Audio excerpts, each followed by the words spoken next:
My colleagues, Mr. Loebsack, Ms. Hooley, and others have made, I think, the strong point that environmental and green building is something that is good for the students. It really is an educational matter, not just an energy matter. Several years ago, 26 of us introduced the School Building Enhancement Act after learning that energy costs were the second highest operating expenditure in schools after personnel costs. At the time, schools were paying about $6 billion annually. That's now risen to about $8 billion annually. And according to the EPA, 30% of the energy consumed in school buildings is used unnecessarily or inefficiently. So let's just say you had an extra $2 billion in savings. That could go for teachers, textbooks, any number of educational things. Our bill would assist schools in making improvements by providing grants to states and school systems for energy efficiency upgrades. These improvements would follow the guidelines of the Energy Smart Schools program of the Department of Energy and the Energy Star School Districts program of the EPA. There are plenty of examples where this works. Summerfield Elementary School in my home state of New Jersey saved the typical 30%, which means $41,000 annually in their pockets for educational use. And there are health and other direct educational benefits as well.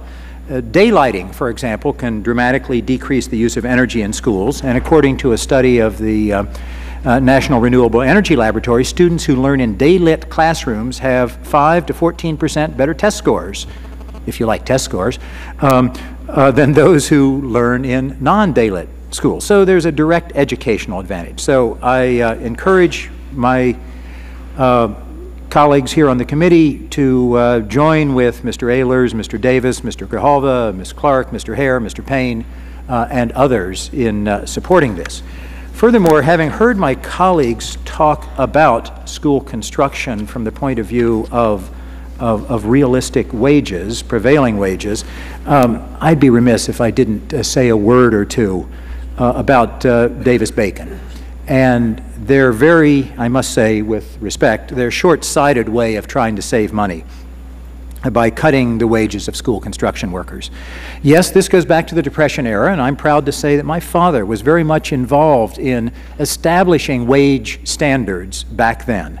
The Davis-Bacon prevailing wage legislation has not only saved taxpayers money, it has produced better work, and you get more for your dollar. You know, a dozen states at one time or another have repealed their own prevailing wage laws, and the picture's not pretty. Repeal in those states has resulted in lower wages, a race to the bottom, fewer benefits for workers, reduction or elimination of apprenticeship training. Now let me emphasize that. Through Davis-Bacon, you get better work. Apprenticeship programs work. You don't have to do the job over again because you have skilled workers. It declines the quality of the workforce. There were increased injuries on the job and lower productivity. In other words, less for the taxpayer dollar. You know, my colleagues, Mr. Bustani, Mr. King, want to save taxpayer money. So do we.